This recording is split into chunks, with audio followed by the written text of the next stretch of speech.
Hello hi ಎಲ್ಲರಿಗೂ ನಮಸ್ಕಾರ. ಸುದ್ದಿಸಾಗರಿ ಚಾನಲ್ಗೆ ಸ್ವಾಗತ. ಭಾಗ್ಯಲಕ್ಷ್ಮಿ ಧಾರಾವಾಹಿ ಇಂದಿನ ಸಂಚಿಕೆಯಲ್ಲಿ ಏನಾಗ್ತಿದೆ ಅಂತ ನೋಡ್ಕೊಂಡು ಬರೋಣ ಬನ್ನಿ. ಅದಕ್ಕೂ ಮೊದಲು ಯಾರೆಲ್ಲ ನನ್ನ ಚಾನಲ್ಗೆ ಸಬ್ಸ್ಕ್ರೈಬ್ ಮಾಡಿಲ್ವೋ ಈ ಕೂಡಲೇ ಸಬ್ಸ್ಕ್ರೈಬ್ ಮಾಡ್ಕೊಳ್ಳಿ. ಧರ್ಮ ಮತ್ತು ಕುಸುಮ ಆಸ್ಪತ್ರೆಗೆ ಬರ್ತಾರೆ. ಆಸ್ಪತ್ರೆ ಮುಂದೆ ತಾಂಡವ್ ಕಾರು ಇರುವುದನ್ನು ನೋಡಿ, ರೀ ಇದು ತಾಂಡವ್ ಕಾರು ತಾನೇ ಅಂತ ಕುಸುಮ ಕೇಳ್ತಾಳೆ. ಅದಕ್ಕೆ ಹೌದು ಇದು ತಾಂಡವ್ ಕಾರೇ, ಅವನು ಇಲ್ಲಿ ಏನು ಮಾಡ್ತಾ ಇದ್ದಾನೆ ಅಂತ ಧರ್ಮ ಹೇಳ್ತಾನೆ. ಅದಕ್ಕೆ ಕುಸುಮ ನಡೀರಿ ಒಳಗೆ ಹೋಗಿ ನೋಡೋಣ ಅಂತ ಆಸ್ಪತ್ರೆ ಒಳಗೆ ಹೋಗ್ತಾರೆ. ಅಷ್ಟರಲ್ಲಿ ತಾಂಡವ್ ಡಾಕ್ಟರ್ ಹತ್ರ ಹೋಗಿದ್ದು, ಅಲ್ಲಿ ಡಾಕ್ಟರ್ ತಾಂಡವ್ಗೆ ಯಾಕೆ ತಾಂಡವ್ ಏನಾಯಿತು, ಸುಸ್ತಾಗಿ ಕಾಣಿಸ್ತಾ ಇದ್ದೀರಾ ಅಂತ ಕೇಳಿದಾಗ ಅದಕ್ಕೆ ತಾಂಡವ್ ಹೌದು ಸರ್, ನಿನ್ನೆಯಿಂದ ಏನೂ ತಿಂದರೂ ಒಂಥರ ಸರಿ ಹೋಗ್ತಿಲ್ಲ, ಎಲ್ಲ ವಾಮಿಟ್ ಆಗ್ತಿದೆ ಅಂತ ಹೇಳ್ತಾನೆ. ಅದ್ರ ಜೊತೆಗೆ ಒಂಥರ ಸ್ಟಮಕ್ ಪೇನು, ಏನೋ ಒಂಥರ ಅಪ್ಸೆಟ್ ಆಗಿದೆ ಅಂತ ಹೇಳ್ತಾನೆ. ಅದಕ್ಕೆ ಡಾಕ್ಟರ್ ಬನ್ನಿ ಚೆಕ್ ಮಾಡ್ತೀನಿ ಅಂತ ಹೇಳ್ತಾರೆ.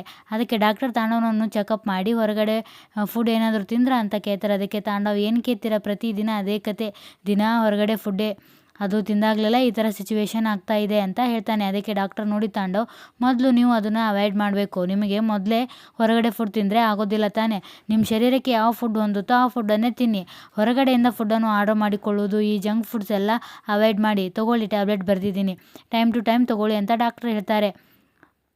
ಅದಕ್ಕೆ ತಾಂಡವ್ ಥ್ಯಾಂಕ್ ಯು ಸರ್ ಅಂತ ಹೇಳ್ತಾನೆ. ಈ ಕಡೆ ಇದನ್ನೆಲ್ಲ ಹೇಳೋದನ್ನು ಅಲ್ಲೇ ಮರೆಯಲ್ಲೇ ನಿಂತು ಕುಸುಮ ಮತ್ತು ಧರ್ಮ ಕೇಳಿಸಿಕೊಳ್ತಿರ್ತಾರೆ. ತಾಂಡವ್ ಮತ್ತು ಶ್ರೇಷ್ಠ ಇವರು ಡಾಕ್ಟರ್ ಕೋಣೆಯಿಂದ ಹೊರಗಡೆ ಬರುವಷ್ಟರಲ್ಲಿ ಕುಸುಮ ಮತ್ತು ಧರ್ಮ ಇವರು ಮತ್ತೆ ಹೊರಗಡೆ ಬಂದು ಕುರ್ಚಿಯಲ್ಲಿ ಕೂತ್ಕೋತಾರೆ. ತಾಂಡವ್ ಮತ್ತು ಶ್ರೇಷ್ಠ ಇವರು ಡಾಕ್ಟರ್ ಕೋಣೆಯಿಂದ ಹೊರಗಡೆ ಬಂದು ಅಲ್ಲೇ ಕುಳಿತಿದ್ದ ಕುಸುಮ ಮತ್ತು ಧರ್ಮ ಇವರನ್ನು ನೋಡ್ತಾರೆ. ಆಗ ಕುಸುಮ ತಾಂಡವ್ ನೋಡಿ, ಯಾಕೆ ಆಸ್ಪತ್ರೆಗೆ ಬಂದಿದ್ದಿ, ಹುಷಾರಿಲ್ವಾ ನಿನಗೆ, ಯಾಕೆ ಶ್ರೇಷ್ಠ, ಸಾರಿ ನಿನ್ನ ಹೆಂಡತಿ ಶ್ರೇಷ್ಠ ಮಾಡುವ ಅಡುಗೆ ನಿನಗೆ ಇಷ್ಟ ಆಗ್ತಾ ಇಲ್ವಾ ಅಂತ ಕುಸುಮ ಕೇಳ್ತಾಳೆ. ಅದಕ್ಕೆ ಧರ್ಮ ಏನು ಕುಸುಮ ಹೇಗೆ ಕೇಳ್ತಾ ಇದೆಯಾ ನೀನು, ಈ ಶ್ರೇಷ್ಠ ಜೊತೆಗೆ ಸೇರಿ ಒಂದು ಜೀವನನೇ ಹಾಳಾಗಿದೆ ಅಂತ, ಇನ್ನು ಹೊಟ್ಟೆ ಹಾಳಾಗೋ ದೊಡ್ಡ ವಿಷಯನ ಅಂತ ಧರ್ಮ ಹೇಳ್ತಾನೆ. ಅದಕ್ಕೆ ಕುಸುಮ ಮತ್ತು ಧರ್ಮ ಇಬ್ಬರು ತಾಂಡವ್ಗೆ ಹಾಸ್ಯ ಮಾಡಿ ನಗ್ತಾರೆ. ಅದಕ್ಕೆ ಶ್ರೇಷ್ಠ, ಅಂಕಲ್ ಪ್ಲೀಸ್ ಹೀಗೆ ಹಾಸ್ಯ ಮಾಡಬೇಡಿ ಅಂತ ಶ್ರೇಷ್ಠ ಹೇಳ್ತಾಳೆ. ಅದಕ್ಕೆ ಧರ್ಮ, ಇವರು ನಾನೆಲ್ಲಿ ಕಿಂಡಲ್ ಮಾಡಿದೆ, ಇರೋದನ್ನು ಇದ್ದಾಗಿ ಹೇಳ್ತಾ ಇದ್ದೀನಿ ಅಂತ ಹೇಳ್ತಾರೆ. ಅದಕ್ಕೆ ತಾಂಡವ್ ಶ್ರೇಷ್ಠ ನಡಿ ಹೋಗೋಣ ಅಂತ ಹೇಳ್ತಾನೆ. ಅದಕ್ಕೆ ಕುಸುಮ, ಯಾಕಪ್ಪ ರಾಜ, ನಿನಗೆ ನಿಲ್ಲೋಕ್ಕೂ ಆಗ್ತಾ ಇಲ್ವಾ, ಅಷ್ಟು ಸುಸ್ತಾ, ಪಾಪ ಕಣೋ, ನೀನು ಮನೆಯಲ್ಲಿದ್ದಾಗ ಭಾಗ್ಯ ರುಚಿಯಾಗಿ ಅಡುಗೆ ಮಾಡಿ ಹಾಕ್ತಾ ಇದ್ಲು, ಹೊತ್ತಿಗೆ ನೀನು ಗಡತ್ತಾಗಿ ತಿಂತಾ ಇದ್ದೆ, ಆದರೆ ಈಗ ನೋಡು ನಿನ್ನ ಅಹಂಕಾರ ಸರಿಯಾಗಿ ಆಗ್ತಾ ಇದೆ ಅಂತ ಕುಸುಮ ಹೇಳ್ತಾಳೆ. ಈ ಕಡೆ ಪೂಜಾ ಇವಳ ಬಾಸ್ ಕಿಶನ್ ನಿಂತ್ಕೊಂಡು ಫೋನಲ್ಲಿ ಮಾತಾಡ್ತಿರ್ತಾನೆ. ಅಲ್ಲಿಗೆ ಪೂಜಾ ಬರ್ತಾಳೆ. ಪದೇ ನಮಸ್ಕಾರ ಬಾಸು ಅಂತ ಹೇಳ್ತಿರ್ತಾಳೆ. ಆತನಿಗೆ ಫೋನಲ್ಲಿ ಮಾತನಾಡೋಕ್ಕೂ ಬಿಡೋದಿಲ್ಲ. ಆಗ ಕಿಶನ್, ನಿನಗೆ ಹುಚ್ಚ, ಪದೇ ಬಂದು ನಮಸ್ಕಾರ ಅಂತ ಯಾಕೆ ಹೇಳ್ತಿದ್ಯಲ್ಲ, ಹೋಗಿ ಸುಮ್ಮನೆ ಅಂತ ಹೇಳ್ತಾನೆ. ನೀನು ಕೀಲಿ ಕೊಟ್ಟು ಗೊಂಬೆ ಏನೇ, ಎಷ್ಟು ಸಲ ನಮಸ್ಕಾರ ಮಾಡ್ತೀಯಾ, ಇದೊಂದೇ ಕೆಲಸ ಇರೋದಾ ನಿನಗೆ ಅಂತ ಕಿಶನ್ ಕೇಳ್ತಾನೆ. ಅದಕ್ಕೆ ಪೂಜಾ, ಅಲ್ಲ ಮಚ್ಚ, ನಿನಗೆ ಮರುವು ಏನಾದರೂ ಕಾಯಿಲೆ ಇದೆಯಾ, ನೀನೇ ತಾನೇ ಹೇಳಿದ್ದು ನನಗೆ ಎಲ್ಲಿ ನೋಡಿದ್ರು ನಮಸ್ಕಾರ ಮಾಡು ಅಂತ, ಅದಕ್ಕೆ ಮಾಡ್ತಾ ಇದ್ದೀನಪ್ಪ, ನೀವು ನನ್ನ ಬಾಸು, ಅದಕ್ಕೆ ನಾನು ನಮಸ್ಕಾರ ಮಾಡ್ತಾ ಇದ್ದೀನಿ ಅಂತ ಹೇಳಿ ಮತ್ತೆ ನಮಸ್ಕಾರ ಬಾಸು ಅಂತ ಹೇಳ್ತಿರ್ತಾಳೆ. ಅದಕ್ಕೆ ಕಿಶನ್, ಎಲ್ಲ ನನ್ನ ಕರ್ಮ ಅಂತ ಹೇಳಿ ಅಲ್ಲಿಂದ ಹೋಗ್ತಿದ್ದಾಗ ಅದಕ್ಕೆ ಪೂಜಾ 1 ನಿಮಿಷ ಅಂತ ನಿಲ್ಲಿಸಿ ಮತ್ತೆ ನಮಸ್ಕಾರ ಬಾಸು ಅಂತ ಹೇಳ್ತಾಳೆ. ಕಿಶನ್ಗೆ ಸಿಟ್ಟು ಮಾಡಿಕೊಂಡು ಅಲ್ಲಿಂದ ಹೋಗ್ತಾನೆ. ಅದಕ್ಕೆ ಪೂಜಾ ನಗ್ತಾಳೆ. ಕಿಶನ್ ತನ್ನ ಆಫೀಸ್ ರೂಮಿಗೆ ಬಂದು ಒಳ್ಳೆ ನಮಸ್ಕಾರ ಅಂತ ಹೇಳಿ ತಲೆಗೆ ಕೈ ಹಾಕ್ತಾಳೆ. ತಲೆಗೆ ಗಿರಾಕಿ, ಒಳ್ಳೆ ನಮಸ್ಕಾರ ಸಾಹಸ ಆಯಿತು ಅಂತ ತಲೆಗೆ ಕೈ ಹಿಡ್ಕೊಂಡು ಕೂಳ್ತಾನೆ. ಆಗ ಮತ್ತೆ ಪೂಜಾ ಬಂದು ಬಾಸು ನಮಸ್ಕಾರ ಅಂತ ಮತ್ತೆ ನಮಸ್ಕಾರ ಮಾಡ್ತಾಳೆ. ಮಚ್ಚ, ನಿನ್ನ ಹತ್ರ ಏನೋ ಹೇಳಬೇಕಿತ್ತು ಮಚ್ಚ, ಅದಕ್ಕೆ ಬಂದೆ ಅಂತ ಪೂಜಾ ಹೇಳ್ತಾಳೆ. ಅದಕ್ಕೆ ಏನು ಅಂತ ಕಿಶನ್ ಕೇಳ್ತಾನೆ. ಅದಕ್ಕೆ ಪೂಜಾ ನಮಸ್ಕಾರ ಬಾಸು ಅಂತ ಹೇಳ್ತಾಳೆ. ಅದಕ್ಕೆ ಕಿಶನ್, ಏನೇನಿಂದು ಆಟ ಆಡ್ತಾ ಇದೆಯಾ, ಯಾಕೆ ಬಂದು ಇರಿಟೇಟ್ ಮಾಡ್ತೀಯಲ್ಲಿ ಅಂತ ಹೇಳಿದಾಗ ಅದಕ್ಕೆ ಪೂಜಾ, ನಾನು ಯಾಕೆ ಇರಿಟೇಟ್ ಮಾಡಲಿ, ಏನೋ ಸ್ವಲ್ಪ ಕೆಲಸ ಇತ್ತು ಅದಕ್ಕೆ ಬಂದೆ ಅಂತ ಹೇಳಿದಾಗ ಅದಕ್ಕೆ ಕಿಶನ್, ಏನು ಕೆಲಸ ಅಂತ ಕೇಳ್ತಾನೆ. ಅದಕ್ಕೆ ಪೂಜೆ, ಅದೇ ಫುಡ್ ಆರ್ಡರ್ ಮಾಡಿ ಅಂತ ಹೇಳಿದೆಯಲ್ಲ, ಅದು ಬಂದಿತ್ತು, ಇಲ್ಲಿ ಇಡಿಸೋಣ ಅಂತ ಬಂದೆ ಅಂತ ಹೇಳಿ 1 ನಿಮಿಷ ಫುಡ್ ತಂದನೊಳಗೆ ಕರೆದುಕೊಂಡು ಫುಡ್ಡನ್ನು ಇಲ್ಲಿ ಇಡಿ ಅಂತ ಹೇಳ್ತಾಳೆ.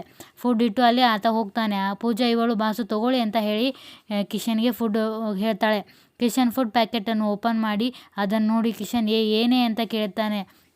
ಅದಕ್ಕೆ ಪೂಜಾ, ಹೆಲ್ದಿ ಫುಡ್ಡು ಬಾಸು ಅಂತ ಹೇಳ್ತಾಳೆ. ಅದಕ್ಕೆ ನಾನು ಏನು ಹೇಳಿದ್ದೀನಿ, ನೀನೇನೇ ಆರ್ಡ್ರ್ ಮಾಡಿರೋದು ಅಂತ ಕೇಳ್ತಾನೆ. ಅದಕ್ಕೆ ಪೂಜಾ, ನೋಡಿ ಬಾಸು, ನಮ್ಮ ಬಾಸು ಯಾವಾಗಲೂ ಹೆಲ್ದಿಯಾಗಿರಬೇಕು, ಈ ಪಿಜ್ಜಾ ಬರ್ಗರ್ ಇದನ್ನೆಲ್ಲ ಆರೋಗ್ಯಕ್ಕೆ ಒಳ್ಳೆಯದಲ್ಲ, ಏನು ಗೊತ್ತಾ ಮಚ್ಚ, ನೀನು ಚೆನ್ನಾಗಿ ತಿನ್ನಬೇಕು, ಆಮೇಲೆ ದಪ್ಪ ಆಗೋದು, ಈ ಕ್ಯಾಬಿನ್ ಡೋರ್ ಹಿಡಿದೇ ಇದನ್ನು ಒಡೆದು ದೊಡ್ಡದು ಮಾಡೋದು ಇದೆಲ್ಲ ನನಗೆ ಇಷ್ಟ ಇಲ್ಲ ಮಚ್ಚ, ಅದಕ್ಕೆ ನೀನು ಯಾವಾಗಲೂ ಫಿಟ್ ಆ್ಯಂಡ್ ಫೈನ್ ಆಗಿರಬೇಕು, ಗೊತ್ತಾಯ್ತಾ, ಪ್ಲೀಸ್ ಇದನ್ನೆಲ್ಲ ತಿಂದು ಅಂತ ಹೇಳಿ ಹೊರಗೆ ಹೋಗ್ತಾಳೆ. ಅದಕ್ಕೆ ಕಿಶನ್, ಇದು ಒಳ್ಳೆ ಸಾಹಸ ಆಗೋಯ್ತು ಅಂತ ಹೇಳಿ ನೀರು ಕುಡಿತಾನೆ. ಆಗ ಪೂಜಾ ಬಂದು ಬಾಸು ನಮಸ್ಕಾರ ಬಾಸು ಅಂತ ಮತ್ತೆ ಹೇಳ್ತಾ ಹೊರಗಡೆ ಹೋಗ್ತಾಳೆ. ಈ ಕಡೆ ಭಾಗ್ಯ ಮನೆಯಲ್ಲಿ ಅಡುಗೆ ಮಾಡ್ತಿದ್ದಾಗ ಸುಂದರಕ್ಕ, ಆಯ್ತಾ ಬೇಗ ಮಾಡಿಕೊಡಿ, ಹೊರಗಡೆ ಕಾಯ್ತಾ ಇದ್ದಾರೆ ಅಂತ ಹೇಳ್ತಾಳೆ. ಅದಕ್ಕೆ ಸುಂದರಿ ಕ್ಯಾರಿಯರ್ ಪ್ಯಾಕ್ ಮಾಡಿ ತಗೋ ಅಂತ ಭಾಗ್ಯನಿಗೆ ಕೊಡ್ತಾಳೆ. ಆಗ 2 ಕ್ಯಾರಿಯನ್ನು ತೆಗೆದುಕೊಂಡು ಹೋಗಿ ಊಟ ತೆಗೆದುಕೊಂಡು ಹೋಗಲು ಬಂದವರಿಗೆ ಅದನ್ನು ಕೊಡ್ತಾಳೆ. ಆಗ ಊಟ ಹೇಳಿದವರಿಗೆ ಫೋನ್ ಮಾಡಿ, ಸರ್ ನಿಮ್ಮ ಊಟ ಕೊಟ್ಟು ಕಳಿಸಿದ್ದೀನಿ ಸರ್, ಡೆಲಿವರಿ ಬಾಯ್ಗೆ ಕೊಡಬೇಕಾದ ದುಡ್ಡು ಅಂತ ಹೇಳ್ತಿರುವಾಗ ಆ ಕಡೆಯಿಂದ ಅವರು ಅದನ್ನು ನಾನು ಕೊಡ್ತೇನೆ ಮೇಡಮ್ ಅಂತ ಹೇಳ್ತಾರೆ. ಅಂತ ಹೇಳಿದಾಗ ಸುಂದ್ರಿ ಎಲ್ಲ ಕೆಲಸನೂ ಮುಗೀತು, ಇನ್ನು ರೆಸ್ಟೋ ಅಂತ ಹೇಳ್ತಾಳೆ. ಆಗ ಭಾಗ್ಯ ಇನ್ನೊಂದು ಆರ್ಡ್ರ್ ರೆಡಿ ಮಾಡಬೇಕು, ಬಾ ಬೇಗ, ಎಲ್ಲ ಗೊತ್ತಿದ್ದು ಹೀಗೆ ಯಾಕೆ ಮಾಡ್ತೀಯಲ್ಲ, ಬಾ ಸುಂದ್ರಕ್ಕ ಅಂಥೇಳಿ ಭಾಗ್ಯ ಅಡುಮನೆಗೆ ಹೋಗ್ತಾಳೆ. ಸುಂದ್ರಿ ಬಾಗಿಲು ಹಾಕಿ ಬಿಟ್ಟು ಬರ್ತೀನಿ ಅಂತ ಹೇಳಿ ಬಾಗಿಲು ಹಾಕಿ ಬರ್ತಾಳೆ. ಅಷ್ಟರಲ್ಲಿ ಬಾಗಿಲು ಬೆಲ್ ಆಗ್ತದೆ. ಆಗ ಭಾಗ್ಯ ನೋಡು ಸುಂದ್ರಕ್ಕ ಅಂತ ಹೇಳ್ತಾಳೆ. ಅದಕ್ಕೆ ಧರ್ಮಣ್ಣ ಕುಸುಮಕ್ಕ ಆಸ್ಪತ್ರೆಗೆ ಹೋಗಿದ್ದಾರೆ, ಇಷ್ಟು ಬೇಗ ಬಂದುಬಿಟ್ರಾ ಅಂತ ಬಾಗಿಲು ತೆಗೆದು ನೋಡ್ತಾಳೆ. ಬಾಗಿನಲ್ಲಿ ನಿಂತಿದ್ದ ಫುಡ್ ಅಧಿಕಾರಿಗಳು ಭಾಗ್ಯನ ಮನೆನ ಇದು ಅಂತ ಕೇಳ್ತಾರೆ. ಹೌದು ಇದೆ, ಆದರೆ ನೀವ್ಯಾರು ಅಂತ ಸುಂದ್ರಿ ಕೇಳ್ತಾಳೆ. ಅದಕ್ಕೆ ಅವರು ಅದನ್ನು ಆಮೇಲೆ ಹೇಳ್ತೀವಿ ಬನ್ನಿ ಅಂತ ಹೇಳಿ ಅಡುಗೆ ಮನೆಗೆ ಹೋಗ್ತಾರೆ. ಅದಕ್ಕೆ ಒಂದು ನಿಮಿಷ ನಿಂತ್ಕೊಳ್ಳಿ ಅಂತ ಹೇಳಿದ್ರು ಅವ್ರು ಕೇಳೋದಿಲ್ಲ. ಅದಕ್ಕೆ ಅವರು ನೇರವಾಗಿ ಅಡುಗೆ ಮನೆಗೆ ಬರ್ತಾರೆ. ಅಲ್ಲಿದ್ದ ಭಾಗ್ಯನ ನೋಡಿ ನೀವೇ ಏನ್ರಿ ಭಾಗ್ಯ ಅಂತ ಕೇಳ್ತಾರೆ. ಅದಕ್ಕೆ ನಾನೇ ಸರ್ ಭಾಗ್ಯ, ನೀವ್ಯಾರು ಅಂತ ಕೇಳ್ತಾಳೆ. ಅದಕ್ಕೆ ಅವರು ನಾವು ಫುಡ್ ಡಿಪಾರ್ಟ್ಮೆಂಟಿಂದ ಬಂದಿರೋರು ಎಂದು ಹೇಳ್ತಾರೆ. ಅದಕ್ಕೆ ಭಾಗ್ಯ ಹೇಳಿ ಸರ್ ಏನಾಗಬೇಕು ಅಂತ ಕೇಳಿದಾಗ ಅದಕ್ಕೆ ಅವರು ನೀವೇನು ಫುಡ್ ಬಿಸ್ನೆಸ್ ಸ್ಟಾರ್ಟ್ ಮಾಡಿದ್ದೀರಿ ತಾನೇ ಅಂತ ಕೇಳ್ತಾರೆ. ಅದಕ್ಕೆ ಭಾಗ್ಯ ಹೌದು ಸರ್ ಶುರು ಮಾಡಿದ್ದೀನಿ ಅಂತ ಹೇಳ್ತಾಳೆ. ಅದಕ್ಕೆ ಅವರು ಸರಿ ಲೈಸೆನ್ಸ್ ತೋರಿಸಿ ಅಂತ ಕೇಳ್ತಾರೆ. ಅದಕ್ಕೆ ಭಾಗ್ಯ ಲೈಸೆನ್ಸ್ ಯಾವ ಲೈಸೆನ್ಸ್ ಅಂತ ಕೇಳ್ತಾಳೆ. ಅದಕ್ಕೆ ಫುಡ್ ಅಧಿಕಾರಿಗಳು ಅಂದರೆ ಲೈಸೆನ್ಸ್ ಇಲ್ವಾ, ಅಂದರೆ ಇಲ್ಲೀಗಲ್ ಆಗಿ ಇದನ್ನೆಲ್ಲ ಮಾಡ್ತಾ ಇದ್ದೀರಾ, ಪರ್ಮಿಷನ್ ಇರದೆ ಮಾಡಿದರೆ ಏನಾಗುತ್ತೆ ಗೊತ್ತಾ ನಿಮಗೆ ಅಂತ ಫುಡ್ ಅಧಿಕಾರಿಗಳು ಕೇಳ್ತಾರೆ. ಅವರೊಡನೆ ಬೇರೆ ಅಧಿಕಾರಿಗಳಿಗೆ ನೀವೇನ್ರಿ ಕತೆ ಕೇಳ್ತಾ ಇದ್ದೀರಾ, ಸೀಸ್ ಮಾಡಿ ಇದನ್ನೆಲ್ಲ ಅಂತ ಹೇಳ್ತಾರೆ. ಆಗ ಭಾಗ್ಯ ಏನು ಸರ್ ಇದೆಲ್ಲ ಅಂತ ಕೇಳಿದಾಗ ಆಗ ಅವರು ನಿಮಗೆ ಇನ್ನೂ ಬಿಡಿಸಿ ಹೇಳಬೇಕಾ, ಹೇಳ್ತೀನಿ ಕೇಳಿ, ಇನ್ನು ಮುಂದೆ ಲೈಸೆನ್ಸ್ ಸಿಗೋ ತನಕ ವ್ಯಾಪಾರಕ್ಕಾಗಿ ಒಂದು ಅನ್ನದಾಗಳನ್ನು ಕೂಡ ಬೇಯಿಸೋ ಹಾಗಿಲ್ಲ, ಈಗಲೇ ಎಲ್ಲ ನಿಲ್ಲಿಸಬೇಕು, ಎಲ್ಲ ಫುಡ್ ಸೀಸ್ ಮಾಡ್ತೇವೆ ಅಂತ ಫುಡ್ ಅಧಿಕಾರಿಗಳು ಹೇಳಿದಾಗ ಭಾಗ್ಯ ಗಾಬರಿ ಆಗ್ತಾಳೆ. ಈ ಕಡೆ ತಾಂಡವ ಆಸ್ಪತ್ರೆಯಲ್ಲಿ ಕುಸುಮ ಇವಳಿಗೆ ಅಮ್ಮ ಮೊದಲೇ ನನಗೆ ಹುಷಾರಿಲ್ಲ, ಸುಮ್ಮನೆ ಕೆಣಕ್ ಬೇಡ ನನಗೆ ಅಂತ ಹೇಳ್ತಾನೆ. ಅದಕ್ಕೆ ಕುಸುಮ ಏನು ಮಾಡ್ತೀಯ, ಕೆಣಕಿದ್ರೆ ಏನು ಮಾಡ್ತೀಯ ಅಂತ ಅಂದೆ ಏನು ಮಾಡೋಕ್ಕಾಗುತ್ತೆ ನಿನ್ನ ಕೈಯಲ್ಲಿ, ನಿಂತ್ಕೊಳ್ಳೋಕ್ಕೆ ಶಕ್ತಿ ಇಲ್ಲ ನಿನಗೆ, ಏನು ಮಾಡ್ತೀಯ ಅಂತ ಕೇಳ್ತಾಳೆ. ಅದಕ್ಕೆ ಕುಸುಮ ತಾಂಡವ್ಗೆ ಕೇಳ್ತಾಳೆ. ಅದಕ್ಕೆ ಧರ್ಮ ಅಲ್ಲ ತಾಂಡವ್, ನಿನಗೆ ಮನೆ ಬಿಟ್ಟು ಹೊರಗಡೆ ಯಾವ ಊಟನೂ ನಿನಗೆ ಹಿಡಿಸ್ತಾ ಇರಲಿಲ್ಲ, ಈಗ ಯಾವ ಹೋಟೆಲಲ್ಲಿ ಮನೆ ಊಟ ಸಿಗುತ್ತಪ್ಪ ಅಂತ ಕೇಳ್ತಾರೆ. ಅದಕ್ಕೆ ಕುಸುಮ ಇನ್ನು ಮುಂದೆ ಇವನು ಇಲ್ಲೇ ಖಾಯಂ ಗಿರಾಕಿ ಅಂತ ಹೇಳ್ತಾಳೆ. ಅದಕ್ಕೆ ಶ್ರೇಷ್ಠ ಹಾಗೆಲ್ಲ ಹೇಳಬೇಡಿ ಆಂಟಿ, ಹಾಗೆ ಆಗೋದಕ್ಕೆ ನಾನು ಬಿಡಲ್ಲ, ಅವನ ಹೆಂಡ್ತಿ ನಾನು ಅವನನ್ನು ಹೇಗೆ ನೋಡ್ಕೋಬೇಕನ್ನೋದು ನನಗೆ ತುಂಬ ಚೆನ್ನಾಗಿದೆ ಗೊತ್ತು ಅಂತ ಶ್ರೇಷ್ಠ ಹೇಳ್ತಾಳೆ. ಹೌದಮ್ಮ. ಅದಕ್ಕೆ ಧರ್ಮ ಹೌದಮ್ಮ ಶ್ರೇಷ್ಠ, ತುಂಬ ಚೆನ್ನಾಗಿ ನೋಡ್ಕೊಳ್ತಾ ಇದೆಯಾ ನೀನು, ಕಾಣಿಸ್ತಾ ಇದೆ. ನನ್ನ ಸೊಸೆ ಭಾಗ್ಯ ಜೊತೆ ಇವನಿದ್ದಾಗ ಊಟದ ವಿಷಯದಲ್ಲಿ ಒಂದು ದಿವಸನೂ ಸೊರಗಿದ್ದಿಲ್ಲ ಇವನು. ಭಾಗ್ಯ ಅಡುಗೆ ಬೆಲೆ ಏನು ಅಂತ ಕೇಳು ಅವನಿಗೆ ಅಂತ ಧರ್ಮ ಹೇಳ್ತಾನೆ. ಅದಕ್ಕೆ ಶ್ರೇಷ್ಠ ಏನು ಜಗತ್ತಿನಲ್ಲಿ ನಿಮ್ಮ ಸೊಸೆ ಒಬ್ಬಳೇ ಅಡುಗೆ ಮಾಡೋ ಥರ ಮಾತಾಡ್ತಿದ್ದೀರಲ್ಲ, ದುಡ್ಡು ಬಿಸಾಕಿದ್ರೆ ಇಂಥವ್ರು 1000 ಜನ ಅಡುಗೆ ಮಾಡಿಕೊಟ್ಟು ಹೋಗ್ತಾರೆ ಅಂತ ಶ್ರೇಷ್ಠ ಹೇಳ್ತಾಳೆ. ಅದಕ್ಕೆ ಕುಸುಮ ಹೌದಾ, ದುಡ್ಡು ಬಿಸಾಕಿದ್ರೆ 1000 ಜನ ಬರ್ತಾರಾ, ಮತ್ತು ಒಬ್ಬರು ಬಂದೇ ಇಲ್ಲಲ್ಲ, ಇವನಿಗೆ 1000 ಜನ ಬೇಕಾಗಿಲ್ಲ, ಒಬ್ಬರು ಸಾಕು, ಅವರೇ ಇಲ್ಲ, ನಿನ್ನ ಯೋಗ್ಯತೆಗೆ ಇದೆಲ್ಲ ನಿಭಾಯಿಸೋಕ್ಕೆ ಆಗಲ್ಲ, ಸುಮ್ಮನೆ ಮಾತಾಡಬೇಡ ಅಂತ ಕುಸುಮ ಹೇಳ್ತಾಳೆ.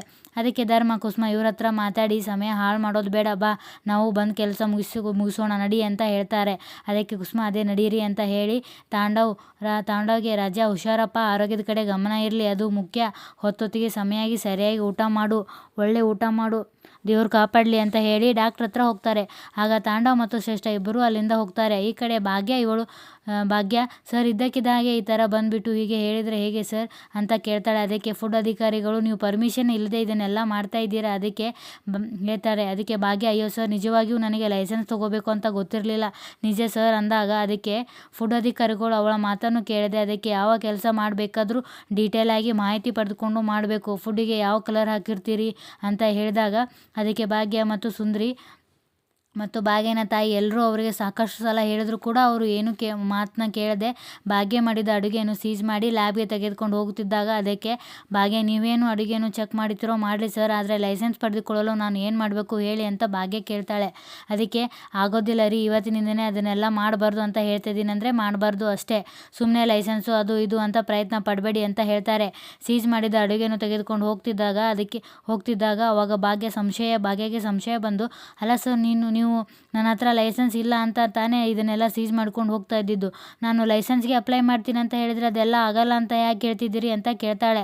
ಅದರಲ್ಲಿ ಒಬ್ಬ ನಮ್ಮ ಸರ್ ಹಾಗೆಲ್ಲ ಹೇಳಿಲ್ಲ ಅಮ್ಮ, ಯಾಕೆ ಸುಮ್ಮನೆ ಹೇಳ್ತೀರಾ. ಅದಕ್ಕೆ ಭಾಗ್ಯ ಹೌದಾ ಸರ್, ಸಾರಿ, ಅವ್ರು ಹಾಗೆ ಹೇಳಿಲ್ಲ ಅಂದರೆ ನಾನೇ ತಪ್ಪಾಗಿ ಕೇಳಿಸ್ಕೊಂಡೇನೋ, ಒಂದು ಕೆಲಸ ಮಾಡಿ ಸರ್ ನೀವೇ ಹೇಳಿಬಿಡಿ ಲೈಸೆನ್ಸ್ ತೊಗೊಳ್ಳೋದು ಹೇಗೆ ಅಂತ ಭಾಗ್ಯ ಕೇಳ್ತಾಳೆ. ಅದಕ್ಕೆ ಫುಡ್ ಅಧಿಕಾರಿಗಳು ಪರವಾಗಿಲ್ವೇ, ಮಾತಲ್ಲಿ ತುಂಬ ಜೋರಾಗಿದೆ ಅಂತ ಅಂದಾಗ ಅದಕ್ಕೆ ಭಾಗ್ಯ ಇರಬೇಕಲ್ವ ಸರ್, ಕೆಲವೊಂದು ಸಲ ನಾವು ಎಕ್ಸ್ಪೆಕ್ಟ್ ಎಕ್ಸ್ಪೆಕ್ಟ್ ಮಾಡದಿರೋ ಸಮಸ್ಯೆಗಳೆಲ್ಲ ಬಂದುಬಿಡುತ್ತೆ. ಅದನ್ನು ಎದುರಿಸಕ್ಕಾದರೂ ನಾವು ಜೋರಾಗಿ ಇರಬೇಕಲ್ವಾ ಅಂತ ಭಾಗ್ಯ ಹೇಳ್ತಾಳೆ. ಆಗ ಫುಡ್ ಅಧಿಕಾರಿಗಳು, ಸರಿ ಆಯಿತು, ನನ್ನ ತಲೆ ತಿನ್ನಬೇಡ, ನಿನಗೆ ಲೈಸೆನ್ಸ್ ಬೇಕು ತಾನೇ, ಅದಕ್ಕೆಲ್ಲ ಅಪ್ಲಿಕೇಶನ್ ಫಿಲ್ ಮಾಡಿ ದುಡ್ಡು ಕಟ್ಟೋದಿದೆ, ಆಫೀಸ್ಗೆ ಬಂದು ಪ್ರೊಸೀಜರ್ ಎಲ್ಲ ಕಂಪ್ಲೀಟ್ ಮಾಡಿ ಅಂತ ಹೇಳಿ ಭಾಗ್ಯ ಅಡುಗೆನೂ ತೆಗೆದುಕೊಂಡು ಹೋಗ್ತಾರೆ.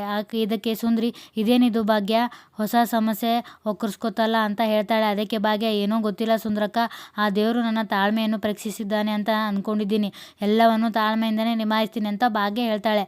ಈ ಕಡೆ ತಾಂಡವ್ ಮತ್ತು ಶ್ರೇಷ್ಠ ಇಬ್ಬರು ಆಫೀಸ್ಗೆ ಬಂದಾಗ ಅಲ್ಲಿ ತಾಂಡವ್ನ ಆಫೀಸ್ ಸ್ಟಾಫ್ ಭಾಗ್ಯ ಕೊಟ್ಟ ಊಟವನ್ನು ಮಾಡ್ತಿರ್ತಾರೆ. ಅದಕ್ಕೆ ತಾಂಡವ್, ಏನು ಸುಖೇಶ್, ಮನೆಯಿಂದ ಊಟ ತಂದಿದ್ದೀರಾ ಅಂತ ಕೇಳ್ತಾರೆ. ಅದಕ್ಕೆ ಸುಖೇಶ್, ಆದರೆ ಮನೆಯಿಂದ ತಂದ ಊಟ ಅಲ್ಲ ಸರ್, ಇದು ಒಬ್ಬರ ಹತ್ರ ಆರ್ಡರ್ ಮಾಡುತ್ತೇನೆ, ಅದೇ ಅವರೇ ಡೆಲಿವರಿ ತಂದು ಕೊಡ್ತಾರೆ ಅಂತ ಹೇಳ್ತಾನೆ. ಊಟ ತುಂಬ ರುಚಿಯಾಗಿರುತ್ತೆ ಸರ್, ಇದೇ ಊಟ ಮೊನ್ನೆ ಶ್ರೇಷ್ಠ ಅವರಿಗೂ ಕೊಟ್ಟಿದ್ನಲ್ಲ, ನಿಮಗೆ ಕೊಟ್ಟಿಲ್ವಾ ಅಂತ ಕೇಳ್ತಾನೆ. ಅದಕ್ಕೆ ತಾಂಡವ್, ಶ್ರೇಷ್ಠ ನೀನು ಮೊನ್ನೆ ನನಗೆ ಲಂಚ್ ಅಂತ ತಂದು ಕೊಟ್ಟಿದ್ದು ಇದೇ ಊಟನಾ ಅಂತ ಕೇಳ್ತಾನೆ. ಅದಕ್ಕೆ ಶ್ರೇಷ್ಠ, ಹೌದು ತಾಂಡವ್, ಅವತ್ತು ನೀನು ಇಷ್ಟಪಟ್ಟು ತಿಂದಿಯಲ್ಲ ಅದೇ ಫುಡ್ ಇದು ಅಂತ ಹೇಳ್ತಾಳೆ. ಆಗ ತಾಂಡವ್ ಸುಖೇಶನಿಗೆ, ಸುಖೇಶ್, ಈ ಊಟವನ್ನು ನಾವು ಇಬ್ಬರು ಶೇರ್ ಮಾಡಿಕೊಂಡು ತಿನ್ನೋಣ ಅಂತ ಕೇಳ್ತಾನೆ. ನನಗೆ ಈ ಊಟ ತುಂಬ ಇಷ್ಟ ಆಗೋಯ್ತು ಅಂತ ಹೇಳ್ತಾನೆ. ಅದಕ್ಕೆ ಸುಖೇಶ್, ಖಂಡಿತ ಸರ್, ಬನ್ನಿ ಶೇರ್ ಮಾಡಿಕೊಂಡು ತಗೊಳ್ಳಿ ಅಂತ ಹೇಳ್ತಾನೆ. ಅದಕ್ಕೆ ತಾಂಡವ್ ಒಂದು ಪ್ಲೇಟನ್ನು ತೆಗೆದುಕೊಂಡು ಆ ಊಟವನ್ನು ಬಡಿಸಿಕೊಂಡು ತಿನ್ನುತ್ತಿದ್ದಾಗ ಆ ಊಟ ಅವನಿಗೆ ಬಹಳ ಇಷ್ಟವಾಗುತ್ತದೆ.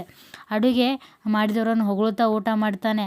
ಇದನ್ನು ನೋಡಿ ಶ್ರೇಷ್ಠ ಸುಖೇಶನಿಗೆ ಹೊರಗಡೆ ಕರೆದು, ತಾಂಡವ್ ನಿನ್ನೆಯಿಂದ ಏನೂ ತಿಂದಿಲ್ಲ ಅಂತ ಹೇಳಿ ಶ್ರೇಷ್ಠ ತಂದ ಫುಡ್ಡನ್ನು ಆತನಿಗೆ ಕೊಟ್ಟು, ಸುಖೇಶ್ ತರಿಸಿದ ಊಟವನ್ನು ತಾಂಡವ್ ಪೂರ್ತಿ ಊಟ ಮಾಡಲಿ ಅಂತ ಹೇಳಿದಳು. ಅದಕ್ಕೆ ಆತನು ಒಪ್ಪಿಕೊಂಡು, ತಾಂಡವ್ ಸರ್ ಊಟವನ್ನು ಆರಾಮಾಗಿ ತಿನ್ನಲಿ, ಇದನ್ನು ನಾನು ತಿನ್ನುತ್ತೇನೆ ಅಂತ ಹೇಳಿ ಶ್ರೇಷ್ಠ ತಂದ ಊಟವನ್ನು ತೆಗೆದುಕೊಂಡು ಹೋಗ್ತಾನೆ. ಇದನ್ನು ಗಡಿಬಿಡಿಯಿಂದ ತಾಂಡವ್ ಊಟ ಮಾಡ್ತಿರುವಾಗ ಊಟ ಗಂಟಿನಲ್ಲಿ ಸಿಕ್ಕಾಕೊಂಡಾಗ ಶ್ರೇಷ್ಠ ಬಂದು, ತಾಂಡವ್, ಈ ಊಟ ನೀನು ಆರಾಮಾಗಿ ತಿನ್ನು, ಯಾರೂ ಕಿತ್ಕೊಳ್ಳಲ್ಲ ಅಂತ ಹೇಳ್ತಾಳೆ.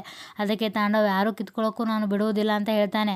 ಆಗ ಶ್ರೇಷ್ಠ, ತಾಂಡವ್, ನಿಮ್ಮಮ್ಮ ಏನೋ ದೊಡ್ಡದಾಗಿ ಹೇಳ್ತಿದ್ಲಲ್ಲ, ಭಾಗ್ಯ ಮಾಡೋಷ್ಟು ರುಚಿಯಾಗಿ ಯಾರೂ ಅಡುಗೆ ಮಾಡೋದಿಲ್ಲ, ನಿಮ್ಮಮ್ಮನಿಗೆ ಮೊದಲು ಈ ಫುಡ್ಡನ್ನು ತಿನ್ನಿಸು, ಭಾಗ್ಯಗಿಂತ ತುಂಬ ಚೆನ್ನಾಗಿ ಅಡುಗೆ ಮಾಡೋರಿದ್ದಾರೆ ಅಂತ ನಿಮ್ಮಮ್ಮನಿಗೂ ಗೊತ್ತಾಗಲಿ ಅಂತ ಶ್ರೇಷ್ಠ ಹೇಳ್ತಾಳೆ. ಅದಕ್ಕೆ ತಾಂಡವ್, ಹೌದು ಶ್ರೇಷ್ಠ, ಮುಂದೆ ಅಮ್ಮ ಸಿಗಲಿ ಹೇಳ್ತೀನಿ ಇದ್ರ ಬಗ್ಗೆ ಅಂತ ತಾಂಡವ್ ಹೇಳ್ತಾನೆ.